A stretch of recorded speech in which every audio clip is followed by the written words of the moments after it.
Wrestling Guy. With your hosts, the Hall of Fame referee, JHawk, the not-so-mysterious benefactor, Jgold, and the legendary Charly Butters. So the bad luck streak continues. I was walking in my basement last night, and I picked up my cat, and I was walking back over to where my computer was, and I thought I stepped on like a piece of like cat litter, because like sometimes that'll happen, and it's like a sharp pain in my foot, and I'm like, oh, that hurts. I like tried dragging my foot on the carpet, it didn't help, and I like took another step and it really hurt, and I'm like, oh man, what'd I step on?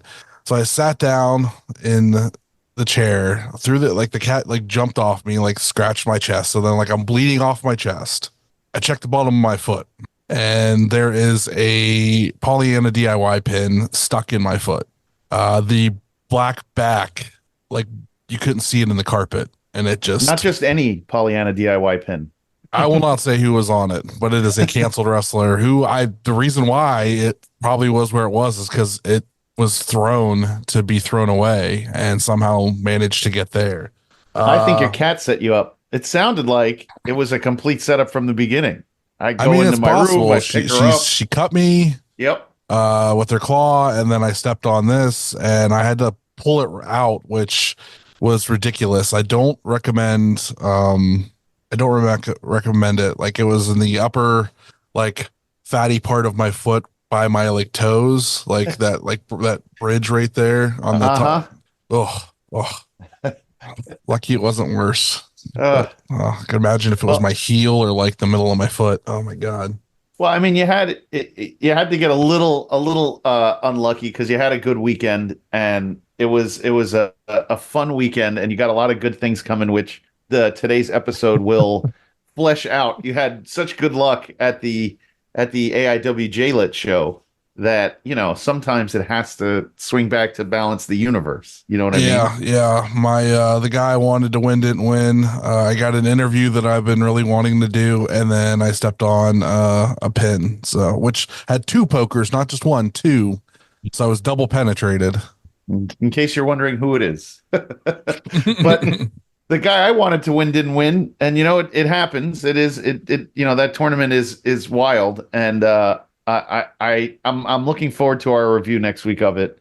But it was great, by the way. Kudos to AIW for dropping the $6.99 YouTube membership the morning or like mid afternoon before the show started.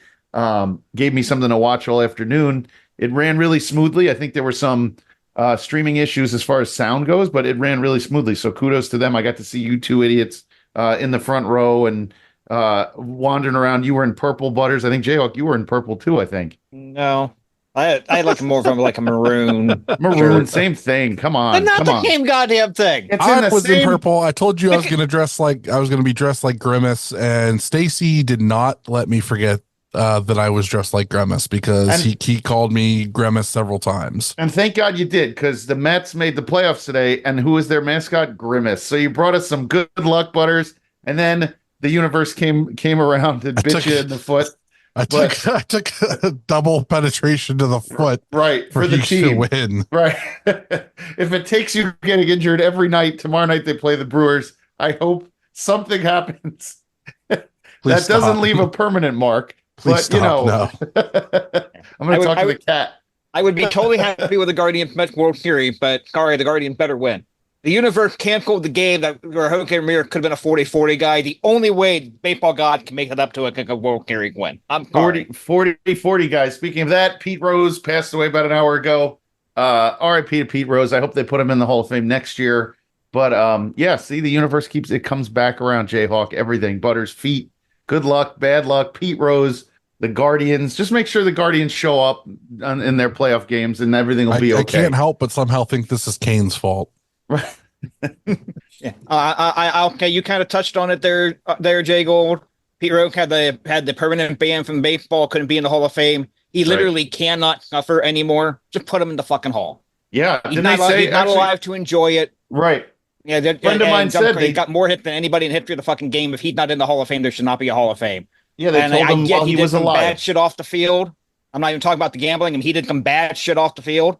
but it's not a hall of good people. Otherwise, 95% of people that are in there wouldn't be in there either. Put them fucking in. Like the WWE Hall of Fame.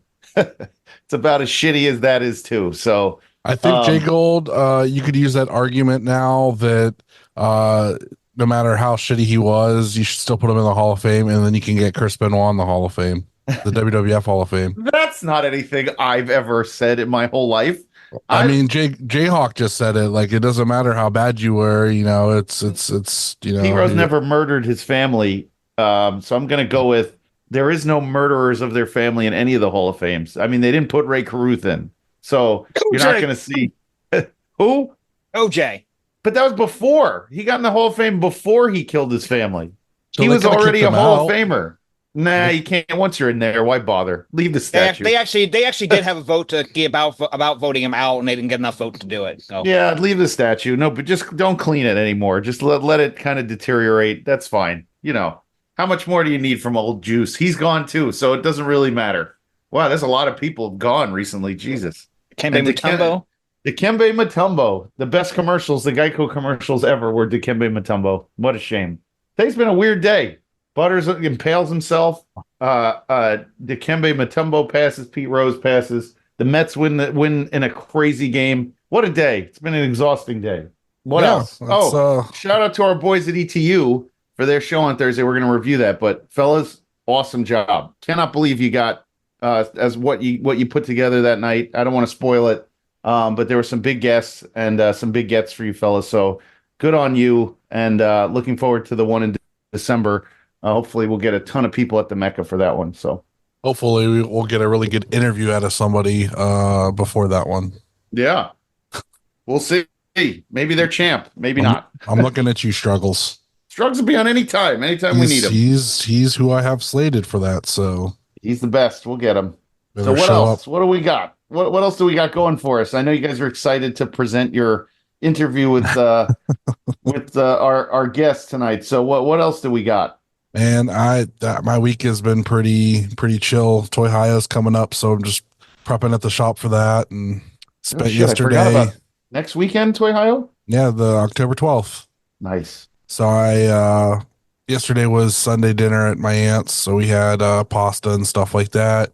And then my cousin and I'd gotten this set of cards, and I went through them all and I pulled out all the doubles. So there was like 3 pages worth of doubles for my cousin because we used to collect. So I was like, yeah, this will be like a fun thing for us. We'll just keep like getting cards. And if I get doubles, I'll give you the doubles and vice versa.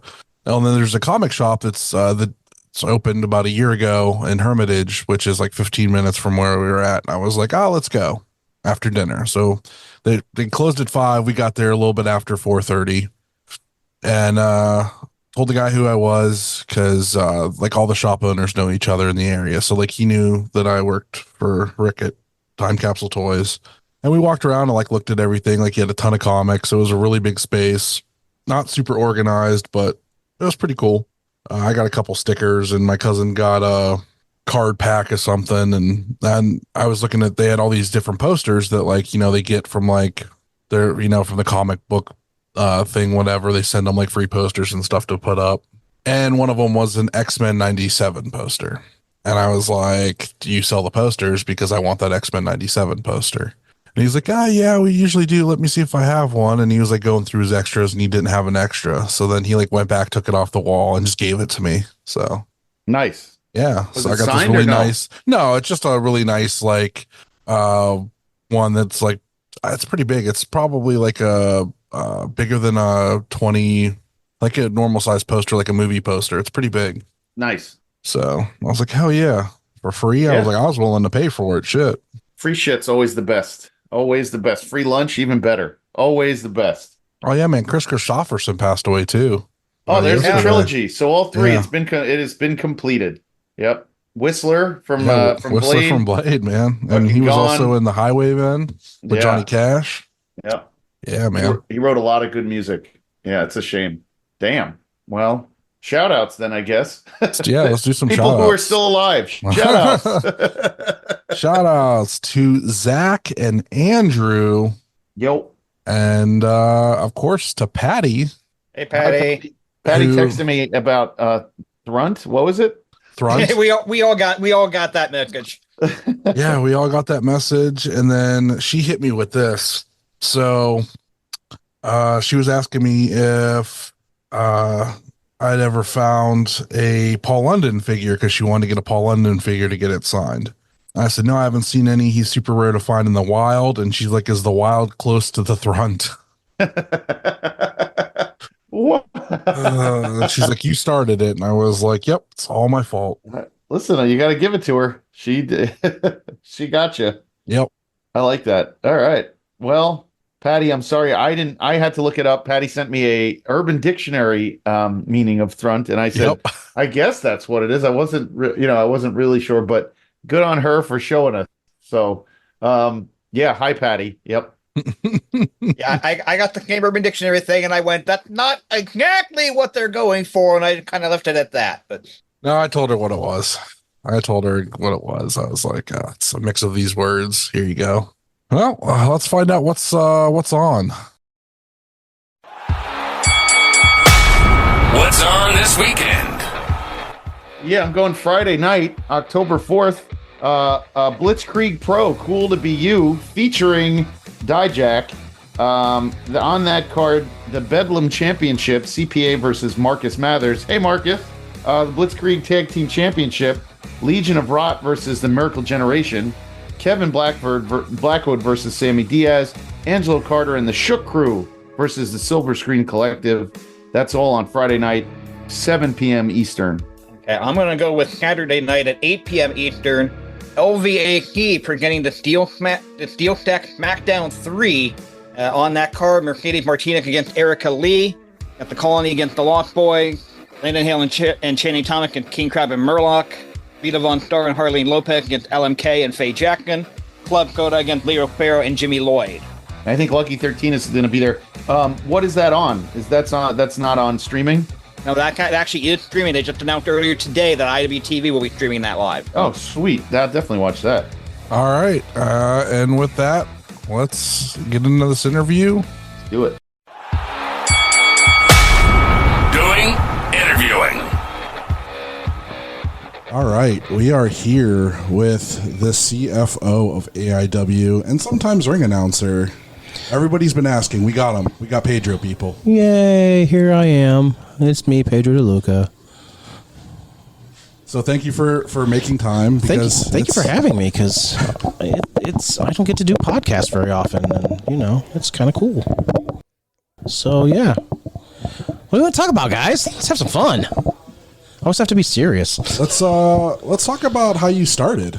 Actually, well, how I started, it's kind of fitting that we're here at JT Lightning Invitational Weekend, because if it hadn't been for JT Lightning, I would not be in the wrestling business at all, because I and my wife somehow kind of befriended JT. We started going to see Cleveland All Pro Wrestling shows way back in like 2001, and actually my wife got into the business first. JT wanted her as a backstage interviewer. My wife is not the type that wants to be in front of crowds, so that kind of fizzled out. But he took a liking to us and knew he could trust us, so we started picking up people at the airport. So we got to pick up like Buff Bagwell and Billy Gunn and Marty Jannetty and Sumi Sakai and quite a few wrestlers, and then we just kind of stopped paying for tickets and just became a fixture at Cleveland All Pro. I somehow earned a Cleveland All Pro yellow security shirt, and in my travels to Cleveland All Pro, I had met Chandler Biggins. If you go back and look at footage from all those old shows, you will see AIW Originals, Chandler Biggins, myself, Drew Taylor, and Big F and Tom. We were always sitting together in the front rows, and we became friends, but we all had nicknames for each other because we had been sitting together so long that we didn't know each other's real names, so we just came up with nicknames for each other. And Chandler claims I wore the shirt to every Cleveland All Pro Wrestling. I only remember wearing it one time. It was a Napoleon Dynamite Vote for Pedro shirt, so he just called me Pedro from then on in. So fast forward a couple years, Chandler, we were at a Cleveland All Pro show. Chandler's like, hey, well, you should come check out this show. And it was an AIW show. So I went and checked it out, and I was just taking pictures ringside, and I guess I was AIW security, and just kind of evolved from being the ringside security photographer to taking over the ring to becoming the ring announcer to becoming whatever I am now. Which is just blew everybody's mind that your real name's not Pedro, by the way. Oh man, I just blew the magic for everybody. But I mean, can we convince you to tell us your real first name, or do we leave it a mystery? you need to, because there are legitimately people that have threatened violence if they ever learn my real name. In fact, there is a professional wrestler that I just performed his wedding and threatened his fiance, well now bride, now wife, that if he found out my real name, the wedding was off. So we're going to leave it with that. So yeah, to the entire world, my name is Pedro DeLuca, because as you guys now know, that if you would say my real name, nobody would know who you were talking about anyway. So, Including me. I honestly don't know it. and I've known you since 2000s. Was it that late? I thought it was like 2007-ish. It might have been 2010. I don't know. Years have gone by. Working that shithole bar in Barberton. Everybody that was anybody worked that shithole bar in Barberton. Absolutely. So, you know. I'm going to ask you about one match there in particular, because you were actually in it. You had a match with Jake Clemens. I did have a match with Jake Clemens, yes.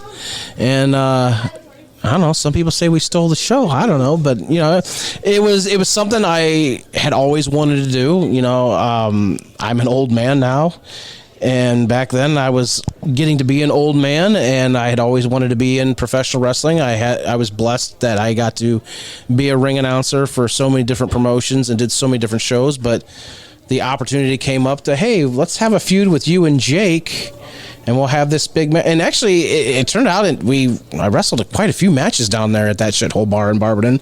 But, you know, it was cool. It was fun. Me and Jake, we practiced the match. Oh, no, I just blew everybody's minds again. Oh, no, I'm ruining the business. But, you know, it was a pretty long match, I thought. It felt like it was long.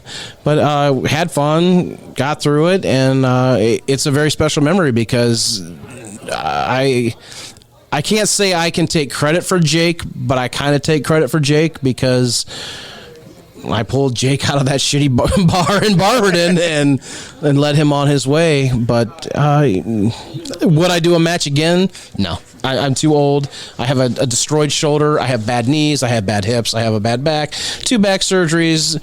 Torn labrum. No, I will never wrestle again. No, never again. There are not too many matches that I'm pissed off I didn't get to work, but they brought JT Gunn in to be the special referee for that one, and I was pissed. I didn't even Mikey was the... They brought Mike in to referee that. Mikey was the ref? Yep. Wow. Wow, I know. See, I told you guys before we sat down to do this, like, you got to have questions for me because I have a horrible memory. I did not realize that Mikey was the special guest referee for that. And I remember looking forward to that being kind of like, oh, well, Jake Reckland, I got to be refereeing that. We're bringing Mike Lightning in. Oh, shit. I'm sorry. Not your fault. I'm sorry. But, like, what was really bad is they threw us for a loop. Like, that night they said, oh, it's going to be a lumberjack match. We're not trained professional wrestlers. We've been working on this match for like a month. Like, we went the Randy Savage DDP route. We had this like scripted and practiced, and then, oh, it's going to be a lumberjack match. What are we going to do with 20 guys? Like, we had no idea what to do. So a couple guys sat down with us. We figured out a couple spots, and I don't know. It could have been the most anticlimactic lumberjack match ever because the lumberjacks never played a part in the match at all. If anybody got a copy of that, DM me. I want a copy. I actually have the DVD of it. I do. I seriously have the DVD of it. We'll talk after. Okay. So, what other fun stories can you tell us? Let's kind of jump into these. I was told specifically to ask you about a Roderick Strong story. Oh, everybody wants to hear this. Roderick. All right, if you are underage and need earmuffs, there's going to be there's going to be some swearing in this story because fucking Roderick Strong, man. All right, so this happened at IWC in Pittsburgh, and at the time, Roderick Strong is the Ring of Honor world champion. I'm going to leave it at that, okay? Now, being the ring announcer, I'm there to get the talents over as they're coming to the ring, right? That's the job of the ring announcer. He was wrestling, he was DJZ at the time with Shima Zion. And so I bring Shima out. Shima's in the ring. Here comes Roderick Strong. I don't even remember what his weight was, his hometown. But he was the reigning and defending, because he was putting the belt on the line that night. I announced him as the reigning, defending Ring of Honor World Heavyweight Champion, Roderick Strong. He comes out, and he's like screaming at me. Like, what the hell is that? Like, I thought he was like just jawing with the crowd, but he's like pointing at me and he's screaming. So I get out of the ring and I'm like, what? What is happening right now? I'm like, all right, well, maybe this is just how he gets up for a match. So match happens. He beats DJZ. Here's your winner, the Ring of Honor World Heavyweight Champion, Roderick Strong. Now, where I'm sitting at, I'm really far from the ring, and we're actually behind the speakers. So he gets a microphone, and he cuts this promo, but because I'm behind the speakers, none of us can hear what he's saying. And so he goes on this tirade, and then he goes back to the locker room. So we go back. I go back to the locker room because it's intermission, and I think I've got Roderick's like sweatshirt or something. So as I'm walking through, Joe Dabrowski's coming the other way, and he's just shaking his head. And I'm like, what's going on? He's like, don't go back there, man. I'm like, what is going on? And M-Dog Matt Cross walks by. He's like, man, Roddy hates you. And I'm like, what did I do to this guy? So I'm like, now I'm kind of ticked off. I'm like, all right, this dude's got a problem with me. Let's hash this out. Like, I can be a man. I'm professional. Yeah, he might kick my ass, but like, if you're going to be talking shit on me on the microphone to a live crowd, I want to know what I did wrong. So as I'm walking over to where he's sitting, he's got the belt in front of him, and he's just kind of sitting there taking his boots off. And I go, Roddy, is there something wrong? Throws the stuff down. He's like, in Ring of Honor, we don't have weight classes. What? He's like, I'm not the Ring of Honor World Heavyweight Champion. I'm the Ring of Honor World Champion. Look down at the belt, and I'm like, it says it on the fucking belt. And he's like, whatever, man. And he just goes in and takes a shower. I'm just like, so I'm walking away, and Joe Dombrowski comes up, and I'm like, Joe, what the fuck, man? He's like, Roddy takes it really seriously. I'm like, it says it on the fucking belt. So that's the Roddy Strong story that everybody wants to hear. But yes, the version of the Ring of Honor belt that Roddy Strong held, it says Ring of Honor World Heavyweight Champion on the side. So that's the Ring of Honor. That's the Roddy Strong story. What other almost happened like AIW stories do you got? Is there anybody that you think would have almost happened, or for one reason or another didn't? Thorne can't really remember a lot of them, so I'm sure you've probably been involved with some. I was heartbroken when Psycho Sid Vicious no-showed on us, because I was pushing hard. Like, Sid Vicious was like my guy, like master and ruler of the world, power, like that. And to me, when you think of a professional wrestling, Sid Vicious is a fucking professional wrestler. Oh, I'm cussing a lot on this. I apologize for my language, kids. But when he no-showed her, it was on the quote-unquote no-fly list, that it broke my heart, because I really pushed to get Sid Vicious here. Let's see. Stan Hansen was another one that I pushed for years to get Stan Hansen here, and then that fell through. Yeah, that one was unfortunate. I bought a figure. I was all excited, and I did too. I actually bought the little Coca-Cola New Japan figure, like the whole set, because, and like in retrospect, I mean, I wish I would have had that when Abdullah the Butcher was here, because I could have had Abdullah sign one. I could have had Stan Hansen sign one. There's another name. I can't divulge it because it's still on the table. When Stan didn't show up, there was a name that we were so very close, and if the flights hadn't been double what we had already paid for Stan Hansen, there was a holy shit guy that was going to be here. Oh, man. But I don't want to divulge it because I don't want to break hearts, because it broke my heart, because I really wanted this person. But you know, that's what a lot of people don't understand. Like, I'm not the ring announcer anymore. I'm dealing more with the business side of it. It's so much different, and I take things a lot more personally now. Like, when I'm at the door, like I'm gauging everybody that's like, especially at intermissions when they come back out. Are they happy? Do they look like they're ready for the second half, or is it like, oh god, this show sucks? You know, like I take everything personally, and like I legitimately lay awake at night. Okay, what can I do to make our shows better?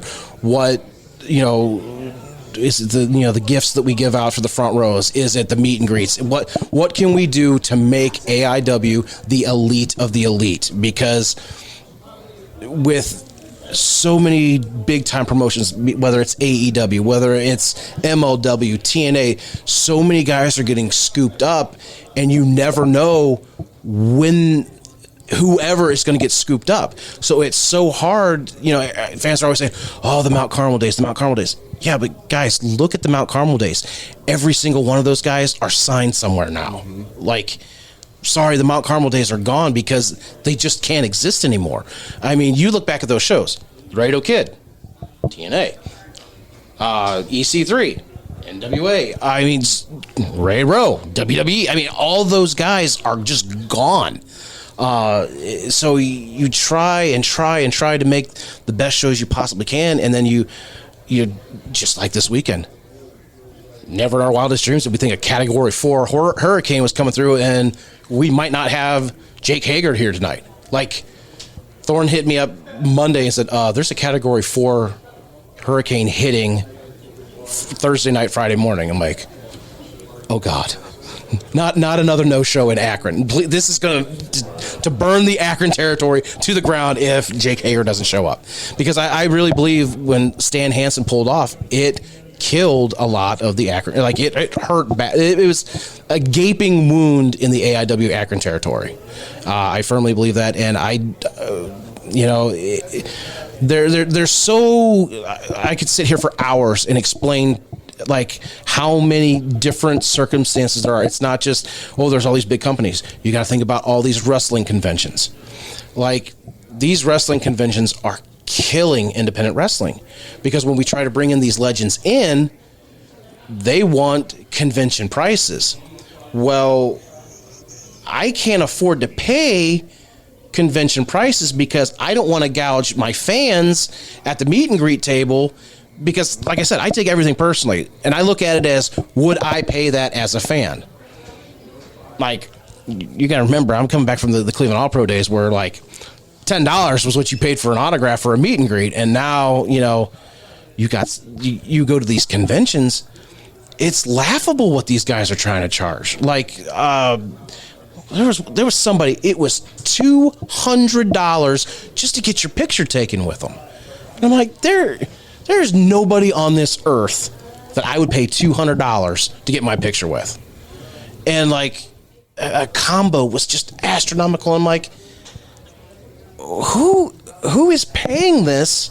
Like, who could afford to pay all this money for one autograph and one picture? And that's why I try so hard, and I get yelled at all the time by Thorne, like, we got to up these prices. I'm like, John, we can't price ourselves out of the market. And you know that I try, guys. This is my hand to God.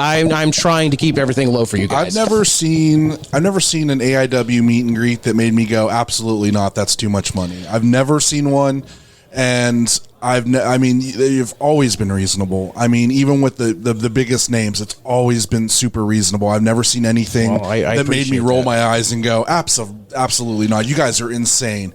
But at the same time, I get where you're coming from, because, like, I know that there was certain wrestlers that, because of their management, it was $10K to come to a convention, or $10K just to do a signing, just to go sign something, not even to wrestle, and that's like it's a used car.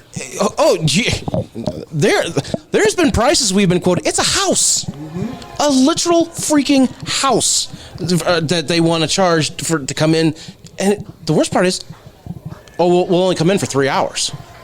How in God's name am I going to make that much back in 3 hours? Right. Like, not to throw anybody under the bus, but there was a WWE Hall of Famer. He came in, he literally took off his coat, set a timer on his watch, picked up a Sharpie, pressed the button, sat down, and then started signing. And when that watch beeped at 2 hours, he got back up, put the cap back on the pen, put his coat on, and left. Wow. So I won't say the name, but it was like, wow, 2 hours is all we got for that. That was a lot of money for 2 hours. So I hope this is educational for some people that like, it is hard to run, and I don't even run the company. I'm just an auxiliary player here, but I work really hard to try to make you guys happy, but there is a lot that goes into an independent wrestling show. I think what's really rough too is with, especially with this weekend, like I know like there was a lot of concerns about like, drawing and how things were going to go. And I hate to say it, but like the economy is just not great. Like if people don't have the extra money a lot of the time anymore for this stuff. Like I have to drive an hour on top of buying tickets, and it's like when there's places that want parking on top of that, it kills me. It's like that's $20 that could go in a wrestler's pocket for merchandise. I could upgrade my ticket, but I know I have to pay for parking, and that kills me. I hate places that do that. It's gross. And if John Thorne was sitting right here, he could confirm this.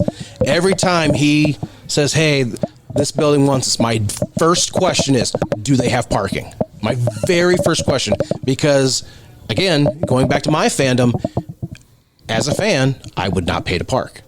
Like. It kills me to go to a WWE show, and like, luckily the last WWE show we had a parking pass, but I'm looking at these signs driving to SummerSlam, $60, $200, like $200 to park your car is more than what you paid for the tickets. Like, it's just mind-boggling to me. And like, even all over Cleveland, like all these little lots that $10, okay, $10 that's the city of Cleveland. But then they jack it up to 20 and then 30 and then, oh, well, there's this concert down the way, so now it's going to be 60. And it's like, I'm putting on a show here and I have to pay to park to put on my show at this venue. Mm-hmm. Well, it's not their lot. I'm like, you wouldn't be making any money if I wasn't putting on a show at this venue that your parking lot is attached. It's just, sorry, I don't mean to get off on a tangent, but no, it drives me insane. And the places that it's like, if you get there early enough, it's only $10. But if you get there when closer to showtime, it's up to 20 or more. It's like, come on, guys. Like, I know it's silly. And that's why I love the Tadmore, because there's like thousands of parking spots. I've never, ever like it. I love the Tadmore so much. Like, I really hope it stays, because I hate just about every other venue that AIW runs. I love the Tadmore, even with the wall changes. I still love the Tadmore because the parking, the venue is just fun. Like I don't feel squashed when I'm here. Right, there's so much room. I mean, there's room for us to podcast today because it has extra rooms. Like I do like the place in East. Like I do like Force Sports. That's a fun place. Aside from the only one door to move around, right? And that sucks. But like, and that's those stairs. The stairs scare me. Yeah, they're very steep stairs. Yeah. But other than that, like this is the place. Like this is, if I had a wrestling promotion, I would look for a place just like this to run, because this is the perfect place. I have said for the last, let's see, when did I quote unquote retire? 2015. So since 2015, I have always been saying, I wish we could just pick up the Tadmore and move it to Cleveland. If we could find a Tadmore in Cleveland, it would be the greatest thing in the universe.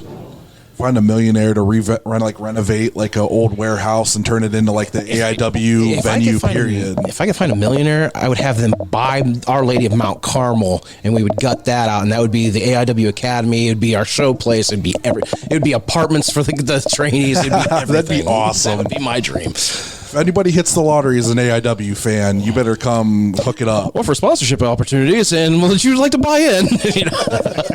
So yeah, I don't want to bore your listeners with all the headaches that we go through to run shows, but I just hope fans appreciate the painstaking attempts that we go through to try to put on good shows and get talent that they've never seen or talent they want to see, that kind of thing. So hopefully the fans appreciate all the hours spent at my dining room table making lanyards and 8x10s and all that fun stuff.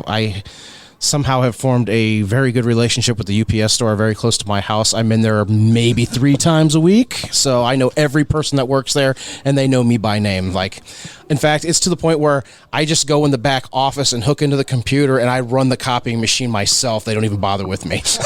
That's a true story. Yeah, I like the lanyards. I have a whole hook in my garage where I have them all hanging. Nice. So it's nice to look back and see all the different shows and different stuff that I've been to. So. And was there a name that got brought in that surprised you in any way? And that can be provocative or negative. Okay, it started off as a negative, but turned into a positive. When we announced that Sunny was coming in for meet and greet at Sunny Days back in 2021, I want to say. Something like that. Like, the internet exploded. Like, we blew up the internet. Everybody was hating on us for it.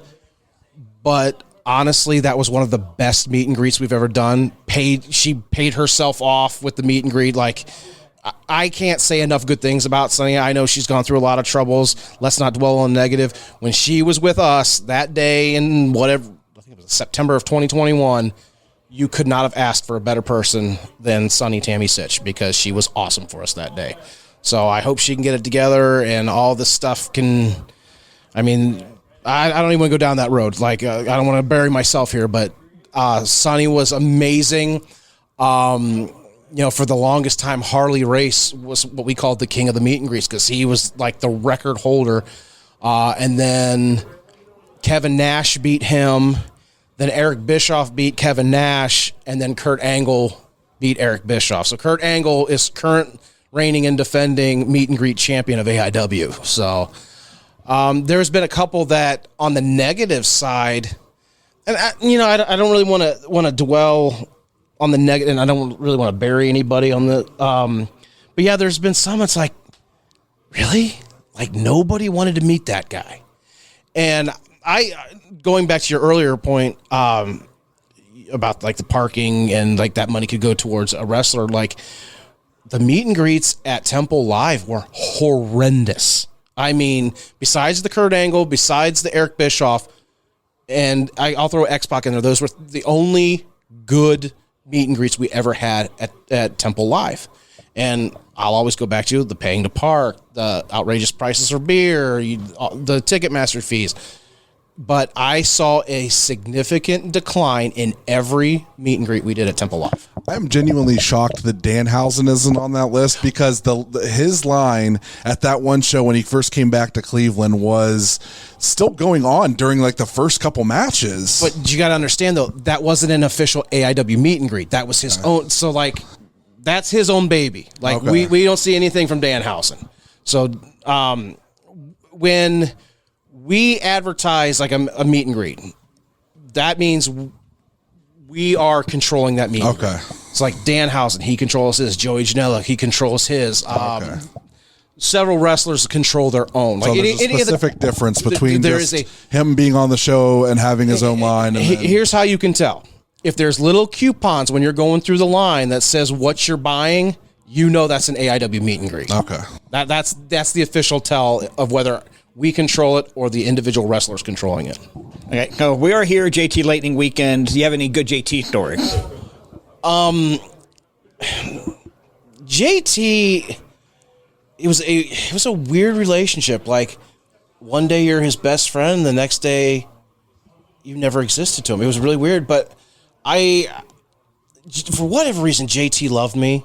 There was a little bit of hard feelings back in the PWO days, because when I agreed to be a part of PWO, when PWO came about, I was literally in Disney World. Like, I literally had just walked into my room. We had just gotten to Disney World, and my phone's ringing, and I don't know the number, but it's a Cleveland number. So I just let it go to voicemail, and I checked the voicemail, and it's the head honchos of PWO. They're starting this thing. Well, first of all, I didn't know who they were. But you want to book me for a show? Fun story about JT. JT called me the whore of Cleveland because I would work anywhere. So that's a good story for JT. I was the whore of Cleveland. So, I want to be on TV. I want to be on Sports Time Ohio. Not thinking anything had happened with Cleveland All Pro and Sports Time Ohio or whatever it was called back then. And so then it came out that, individuals had split from Cleveland All Pro, were starting PWO, and JT kind of took it as a slight that I abandoned him and went to PWO, which I would have never done had I known, but I had already committed and the rest is history. But me and JT made amends. He actually had me as an in-ring interviewer for several shows. JT would just come out of nowhere. Like, he gave me this massive stack of these old event posters, and like they were old ECW, like original promo posters, ECW, just stuff from like all these different states, all these different promo. Oh, sweet Jesus, really? Oh, come on, guys! IW God? Oh, you know they give me an award, right? For the most annoying person in the universe? No, Rookie of the Year. Oh my God! Rookie of the Year, Pedro. Oh my God! Let me see this microphone. Pedro, how you doing, bud? Yeah, give me. Hey, this. Where's Jgold? Still in New York, man. Is this how you guys run your people can just barge in? We usually do the online. We don't usually do it in person. I came like through this, the window. Oh my God! He legitimately did come through the window. Why is there a window? Wait, are those our curtains? Yeah, I put them up because I knew you were going to be in here, and I was just looking for you. I got plans Shelby, for tonight. I have been requested to do this. Why are you here? Yeah, well, you're a hot commodity, as they say. Pedro. Don't you have a match to be preparing for? That's top secret. I don't think people know. It's been announced, sir. They announced it? Shelby, what do you want? I just wanted to come say hello. Hello. These fine people at the IW Guide done did give me awards. I'm going to win another one. Wrestler of the Year. I'm no rookie anymore. 1 year. Congratulations. Give me a handshake, buddy. I'm not sure. Come on, 1 year. No. 1 year of us. 1 year. Yeah, you know how much gray is in my beard in the last year? Do you know? My child has had nightmares for months now because you showed up at my house with a stupid wooden horse. That is and ate candy. You respect Mr. Peaches. He is still. I've lost my horse. Is this literally how you guys? You're gonna say my horse's name in vain like this? How dare you? He's not a deity. He is. He's Mr. Peaches. Sorry, listeners. I'm gonna cut. He's a fucking wooden horse. Pedro, watch your tongue. I don't know who. There's a person in Sweden that listens to this. That seems like a harsh word, bud. I thought we were friends, Pedro. I wish I was in Sweden right now. I was looking for you when I was the JT Lightning Invitational. You weren't anywhere to be found. That's my problem. That's where I'm at right now, Pedro. Where were you? At the door, allowing people into the venue. I done got a win. First one in AIW. Congratulations, me. I've never been pinfelled, though. But okay. Now I got big things coming. You're going to see a lot more of me because I plan on leaving with a new belt buckle tonight. Hint, hint. Watch on YouTube. Shelby. Yeah, I'm a company man, Pedro. Shelby, What, I have a very limited time here. I'm trying to do this interview. Limited time? It's only 1 in the afternoon, Pedro. We got so much time. How did you have your match already if it's 1 in the afternoon? Don't Preach. just Hey. it's not worth the effort. It's just What? you can't exactly. You cannot put any logic when it comes to Shelby Wylder. No, I am logistically and good. He's handing me stuff. Pedro, you don't stop using big words. JHawk, I don't like how you interrupt. That was rude a little bit. That's my podcast. It's your podcast. Then take control of it and get this guy out of here so we can finish this Where's up. Butters? Where'd he go?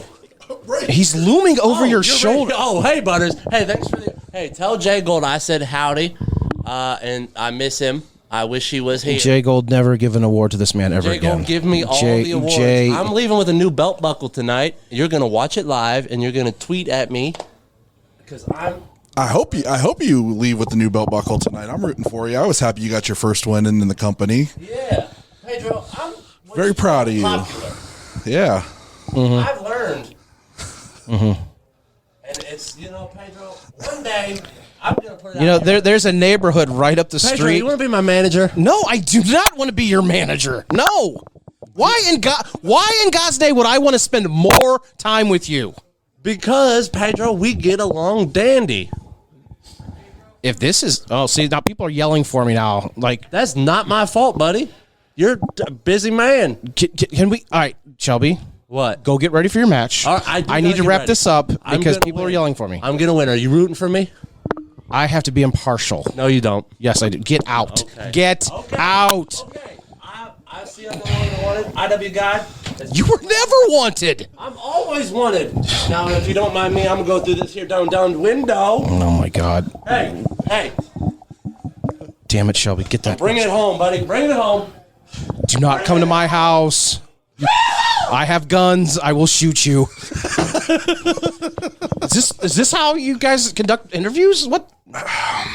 It's Shelby. I had to. He is our rookie of the year. He. You saw need to through- recount the ballots because We did.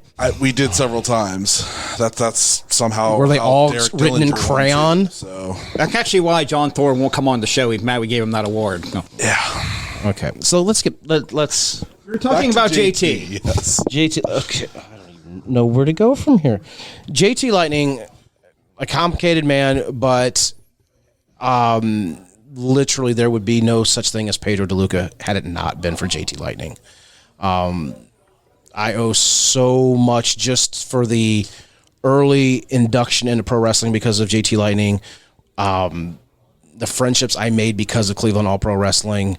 It's like tonight at the Invitational, you know, the Canadian bad boy, Lars Rockney, Hate Pac is in the crowd tonight. And it's just like, these are the dudes I watched in my fandom, and now they're coming to a show that I helped put on. It's like, it's wild to me that, like, literally in my basement, I have autographed pictures of I have the Canadian Bad Boys jersey that had his PWI 500 number on it. I bought it off him because, like, Canadian Bad Boys, I'm not gonna lie, he was my favorite wrestler. Like, I went to Cleveland All Pro Wrestling shows to see the Canadian Bad Boy. I would go on record as that. Lars Rockney, when down at the Shamrock, you were there, Jay. Me and Lars Rockney used to roll around before the shows every Tuesday night, and we would try, like, catch as catch can and shoot holes on each other. You and I actually did that one night. We did. Everybody was surprised I was holding my own with you. Pedro took me, but I didn't make it easy on him. But it's just, I miss JT. I miss that JT missed out on the independent boom. Yeah. He was just years too early. You know, JT doesn't get the credit that he deserves for all of those young talents that he brought in at an early stage, like the CM Punks, the Colt Cabanas, the Alex Shelley's, Chris Sabins, Frankie Kazarian, Beth Phoenix. I mean, I could literally just sit here and just list off names that passed through the Cleveland All Pro doors that he gave early exposure to or helped out in some way. Jessica Havoc's another. I mean, so many people that will, if you would ask them on it, they would say, yeah, if it hadn't been for JT, I might not be where I'm at today. Cleveland All Pro is the reason why I even knew there was independent wrestling, because I saw it on Sports Time Ohio one night, just flipping through, and I was amazed that there was like wrestling out of Cleveland that I could go see that's there all the time. So I never got to actually go to a show live, but I did go to some early AIW, and always been a fan since. Speaking of, Patty listens to the show. Okay. And we love Patty, and she always tells us to find people that have Chandler stories. Okay. So she's going to want a Chandler story, so you have to give us a Chandler story, because you, of all people, would definitely have one. This is probably my favorite Chandler story, and you might want to get your tissues out for it because it's a very sentimental story. When I quote-unquote retired in 2015, the reason I left was because my wife was pregnant. And when you are about to have a child, you don't know what's going to happen. You don't know how the child's going to come out. Is the mother going to have postpartum depression? You don't. There's so many things you don't know. I never intended to retire. Obviously, I never intended to retire. But it was to the point I was like, I had to tell everybody, I'm going to be gone for a couple months because I need time to figure this out. And when my son was maybe a couple months old. Let me see. If he was born in August, this would have been October. So it had been 2 months. My son would have been 2 months old. I did a show in Marietta for Remix Pro Wrestling, and Chandler would always go and set up the AIW merch table. And Chandler was there, and it was the first time I'd seen him since Absolution. And when I quote unquote retired. And I had my son with me because, like I said, he's 2 months old, and we just made a day out of it. We made a road trip to Marietta. So my son was with me, my wife was with me, and Chandler was so... I got to see a different side of Chandler than most people got to see because me and Chandler were legit friends. Like, Chandler and I, we would go to lunch or dinner, or we would just hang out. We would go to other wrestling shows. So I had I got to see the real Chris Bryan, not just the Chandler Biggins. So Chandler was so excited to meet my son. And so Chandler comes running over, and he tries to hold my son, and my son just loses his mind, starts screaming and crying. And it hurt Chandler so bad he actually broke down and cried. He's like, I just wanted to hold your son.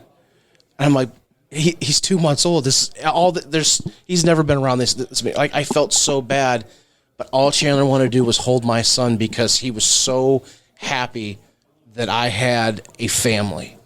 And everybody likes to come on and tell all these stories about Chandler. No, I got to be friends with Chris Bryan, not Chandler Biggins. And that is a moment, as bad as it was because I made him cry, or my son made him cry, that showed how real of a friendship we had because he was so happy that I had a family.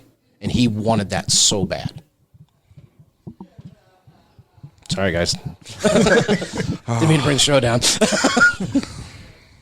Well, that's everything I hear about him. I mean, from people, and that's what I want to hear about is like the real guy, because like you hear a lot of the stories, but he just seemed like a really genuinely just great person. And I mean, I you knew him better than a lot of people, so it definitely you can kind of see that. But Chandler absolutely loved professional wrestling. He loved AIW. It was an honor for me to be a pallbearer at his funeral. Us pallbearers got to have a special moment at the casket after everybody left the funeral and they're closing up the casket. And I have a lot of guilt because I didn't go see him in the hospital when he was so bad. And that's a guilt I'll never lose. And I guess that guilt is kind of the driving thing of why I put up with all the headaches in AIW and all of professional wrestling, because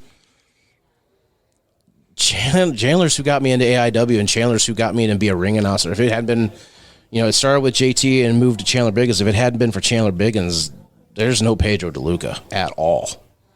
And, I said at his casket that we would keep AIW going as long as we physically possibly could. And that is why I came back to help John out. That's why I have stuck through the everything. And that's why I will continue to stick through the everything, because I feel like I owe it to Chandler, because he's why I had whatever it is I had in professional wrestling. I don't know how to follow that, Butter.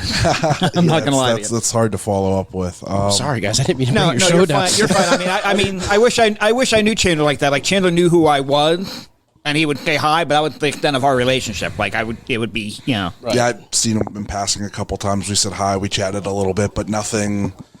There was never that full on like knowing him and stuff like that. And hearing the stories, it's kind of like getting to know him after the fact, and it was a very rare occurrence that I didn't talk to Chandler once a day.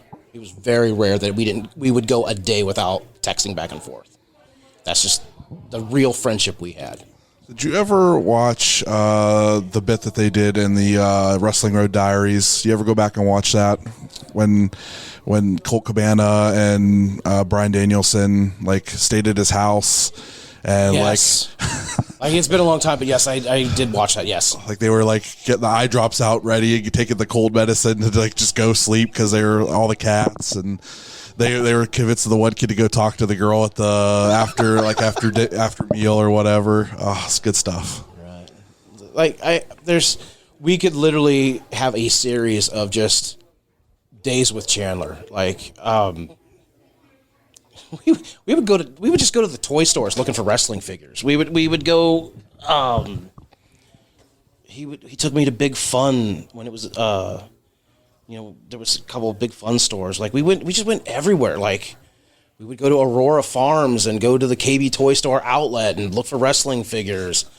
It's just, if he was looking for a figure, he would text me, "Hey, if you see this." If I was looking for a figure, I would text him. Like we were friends. Like we weren't just coworkers or just wrestling buddies. We were true friends, and I miss him every day. Because trust me, life was a lot easier in AIW when Chandler was around. Trust me. Speaking of wrestling figures, your basement is like a treasure trove, and have you done like a video walkthrough for like the AIW Patreon or anything? Never have. No. I'm sure there's some like crazy wrestling history down there. If Shelby didn't steal it, yeah, like the AIW the original women's title. Yeah. Yes. There is a lot of cool. There's stuff that most people don't even know I have. A lot of like ring worn stuff. Probably the coolest. Well, the figure Chandler was most jealous of was I have the. And this, he really made him mad because he worked at Kmart at the time. It was the Kmart Kenzo Suzuki Rene Dupree 2-pack. I have that in the package. And the first time he saw it in my basement, he's like, "Where did you get this?" I'm like, "Kmart?" And he's like, "Bullshit! I worked there." I'm like, "You can see the Kmart sticker on it, man. I got it at Kmart." He was so mad that I had that. I have a mint condition LJN Harley Race on card signed by Harley Race right before he died. Oh, nice. I have a lot of LJN's mint on card. It was weird. Like one day I decided I want the LJN's mint on card, and like at the time they were, I don't want to say cheap, but they weren't what they are now. They were ridiculously overpriced. So I have probably 35 LJNs mint on card, like from Vince McMahon to Miss Elizabeth to Bam Bam Bigelow. Like I have a lot of LJNs. You could buy a house with that now, man, or a brand new car. That's why I told my wife, I'm like, when I die, tell John to call Matt Cardona to fly up and go shopping because that'll pay for my funeral. Yeah, I remember that one Toy High, we found that mint on card Haku, and we were just like making it. We found that, and it was like $1,900 they wanted for it. It's like even at I get to go on eBay for like $1,100. Like no, right? Even that's ridiculous for a toy. We have the 1-2-3 Kids signed and JSA'd that we got.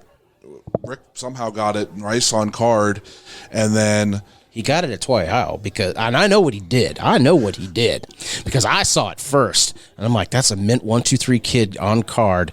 They wanted like $1,500 for it. Now this came from a guy that bought it. He said he bought it for $80 because it was before it got real big. He sold his collection to us, and it was the only one that was mint on top, and we put it in I bought a protector for it from Ringside. So we got the figure signed by Sean Waltman at WrestleCon, and now it has a price tag of like, before it was like $1,200, now it's $1,400. So those are back in my fandom days. There was a guy, he went around doing the Doink gimmick. What was his name? And it wasn't Preston Steele. It was a different guy. But he had all these different Hasbros on card. And that's where I picked up the Yokozuna green card. Like he was selling, everything was like $10. So I got the Yokozuna, the Ludwig Borga, the Atom Bomb, I think the Crush green cards for $10 a piece. And now they're like... I take it back. I got both the smoking guns. That's what I got from but I can't even remember who that guy was. But he did shows for the Green Hornet in like Summit County area. Like he did like Springfield High School, Norton High School, Barberton High School. He brought in pretty good names. Like that was the first time I met Demolition Axe, like Jimmy Superfly Snuka, Sensational Sherry. Like they were. That was my kind of introduction into the indie scene. Was nothing like what it after I discovered the Cleveland All Pro with JT Lightning, but yeah, they were what they were. I got to meet cool WWF guys. That was cool. Yeah, back when we were kids, you went to an indie show because there was a name on the show, and if the wrestling happened to be good, so be it. But it was like you basically saw the quote unquote neighborhood tough guys, and they were the pro wrestlers. That's kind of what these shows were like. The first show I ever went to, one that Preston Steele promoted, and it was Preston Steele against Cactus Jack, and Ivan Koloff against Psycho Mike. Oh man, you got to meet Ivan Koloff though. That's awesome. I mean, I was like 12 years old when I went to that show. Still, Ivan Koloff though, Yeah, man. That's awesome. And then it was like Johnny Valiant against Dominic DeNucci in 1990 on the little indie show. That's awesome, though. That was my first show. You know, the wrestling was so bad in this area that the first time we did a show here at the Tadmore, I'm getting ready to open doors, and I walk out, and this guy, he was probably mid-30s. It's like, "Are you in the main event?" I'm looking around. I'm like, are you talking to me? He's like, "You're huge." And I'm like, "Oh, buddy, you have no idea what you're going to see here tonight." No, I'm not even a wrestler. I used to be the ring announcer. So yeah, you're in for a show here tonight, buddy. We were the one Wrestle Rager that was at that place in Parma. Okay. I was standing around after the show, and I had a bunch of people come up to me and ask if I was a wrestler on the show, and I'm just like, no. Like, and because I'm tall? Just because you're tall and big, people think you're a professional. No, I'm actually nothing. I'm just here. Nope, I podcast about them guys. Right. So how did the Shelby thing come about? I don't know. Okay. Dude just shows up. Like, I don't even know where he comes from. Like, he's on my tractor. He ruined the day I come home from vacation. First of all, I want to know how he got my address. And I blame Sam Holloway for that. So Sam, like, that's strike 2, because you know what strike 1 was, because I told you I was going to kick you in the wiener today. But, I tried to clean that up as much as I could right there. I hope you know. Let's face it, Shelby is on a roll. He's captured lightning in a bottle with this Mr. Peaches crap. And it's just like this revolving door. Like, I don't know how he keeps getting more and more and more people in on this. And it's basically like, I just show up to a wrestling, and it doesn't even matter what wrestling show it is. I show up to a wrestling show, and I'm always looking over my shoulder. When is Shelby just going to pop out in that ridiculous horse or something else stupid that I have to deal with, that I can't even do a podcast with you guys without him literally coming through a curtain window here at the podcast station? It's just absolutely ridiculous. He has to be some type of magic, though, because there's no windows in your basement, right? He keeps sneaking in through windows, he says? And then disappears back over. I'm going to throw my son under the bus here, because he tends to leave the sliding glass door unlocked in our basement. So I'm thinking, in Shelby's warped mind, that is the quote unquote window he came through, because it was a glass sliding door. It looks like a big window, I guess. Giant, that makes sense. That's the only real reason I can give that's how Shelby got into. I'm just really surprised that you got the women's title back from him, because I was for sure thought he was going to start coming out with it. I think if that happened, John Thorne would murder everyone involved in that. So yeah, maybe that Jocelyn comes out, faces him for it. Lots of things that could happen, right? Don't build his ego up anymore. Don't give credence to anything. No. I did bring a Mr. Peaches for President sign to his show. Like I said, he's captured lightning in a bottle.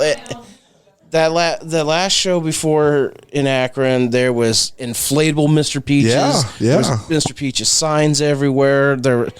I had to go buy my son a replica Mr. Peaches at Walmart, and I'm just like, what has become of my life? Like, I like to think at one point I was a respected member of the wrestling industry, and now I am dealing with a wooden hobby horse that neighs and clippity clops and makes noises. Pedro, everybody just really wants you to get on board with it, and just I need everyone to stop allowing this to be a thing. Like, why don't you like fun, Pedro? This just sounds like you don't like fun. I'm trying to run a business here. Like, do you know how much trouble I get into over these videos of like, why are you allowing this to happen in your home? Like, you're not technically. I mean, you're very angry every time it happens. Do you want to hear a shoot on this? So sure. when Shelby was on my John Deere tractor, my neighbor thought I was legit getting in a fight in my driveway and was calling the Summit County sheriffs to come to my there's no kayfabe in this. My neighbor's son is on has 911 in his phone and is ready to hit send. And he's calling his dad saying, Dad, I think our neighbor is getting in a fight in his driveway. There's this guy, he's running around all crazy. He's got his shirt off. And there's another guy filming it.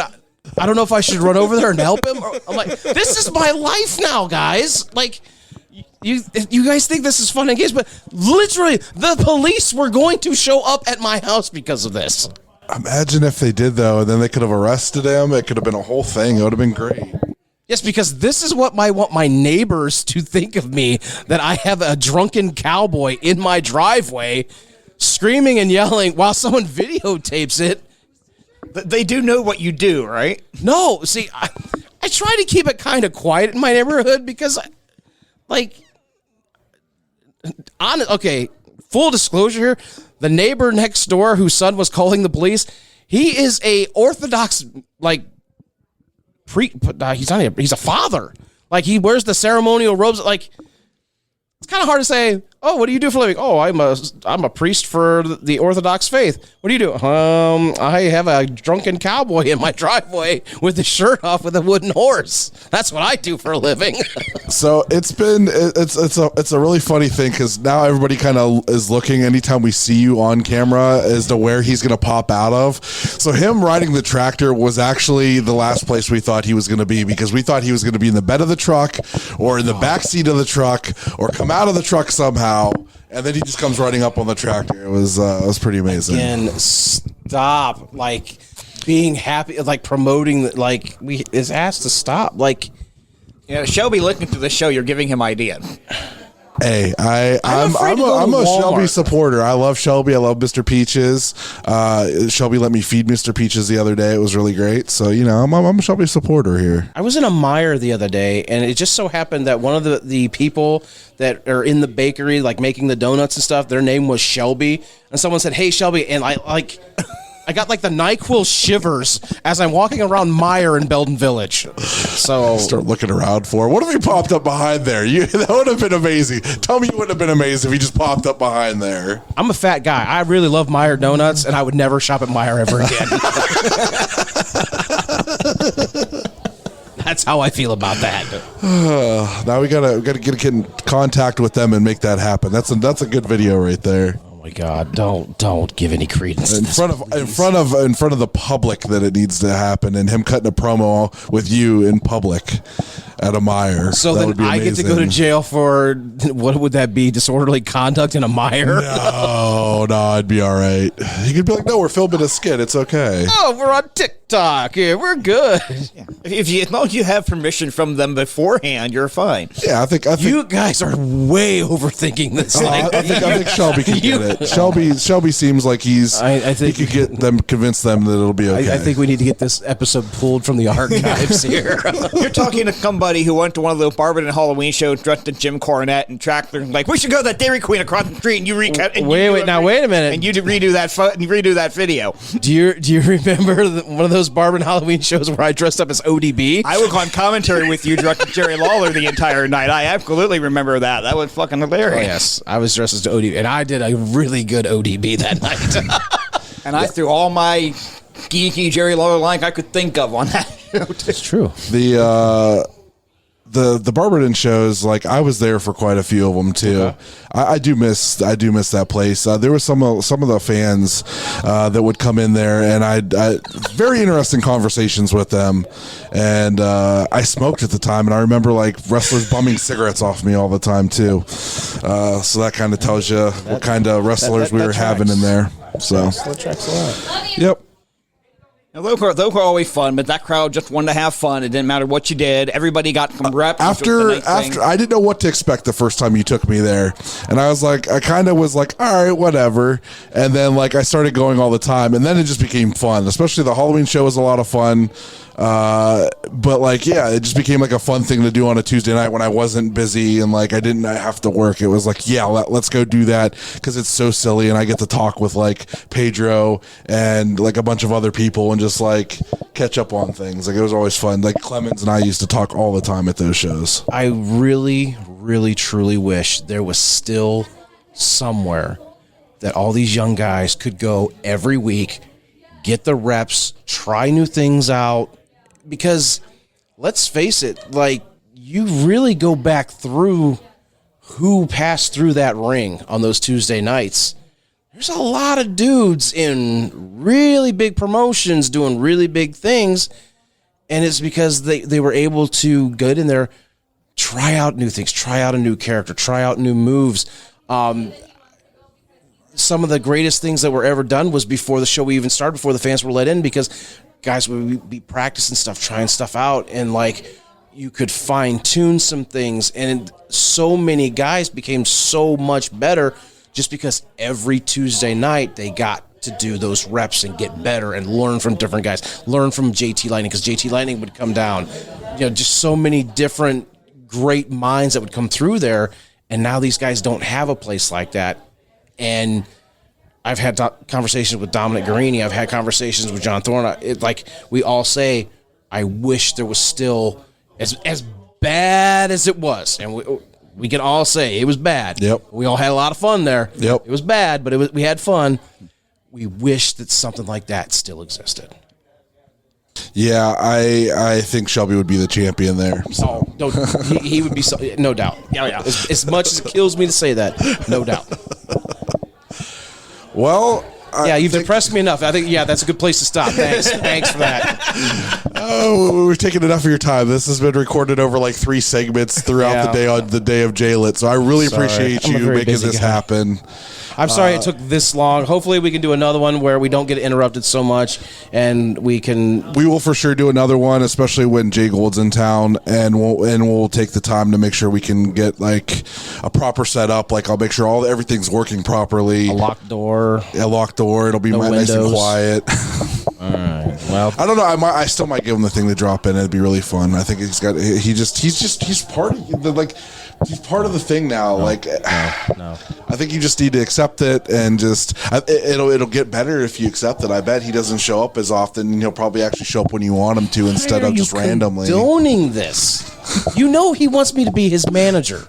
I want you to be his manager. Why? Because it would be amazing.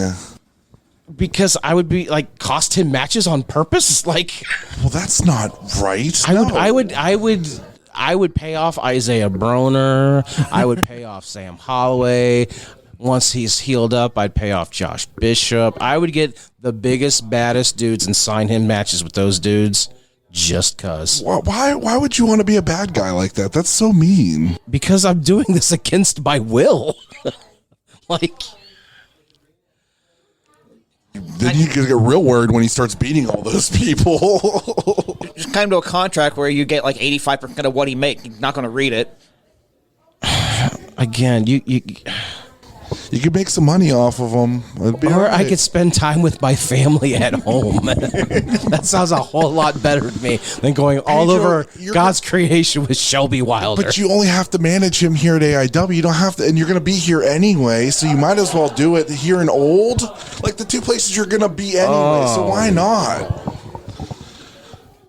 Now you took all the fun out of old things. Jesus God. Yeah, let's let him have that much. Okay, fine. Not at old, but at least today at W would be amazing. I'm telling Thank God you. Remix is gone now. Jeez, oh, Pete. He'd probably be there too. Oh, man. All right. Well, thank you so much for doing Thank you, this. guys. Hopefully we can do this again. We can will, we can get into better conversation than Shelby Wylder. We will 100% do a part 2 because everybody's been asking us to do a part 1. So this is just part 1. There's part 1. We will have him back on. If there's again. locked doors and no windows, I will be back for part 2. Thank Shelby, you so much, Pedro. I'm going to throw you. And we might make sure there aren't any vents either. I can't promise anything. Oh, he did come through a vent, didn't he? Oh, my God. He did come through a vent. Oh, sweet Jesus.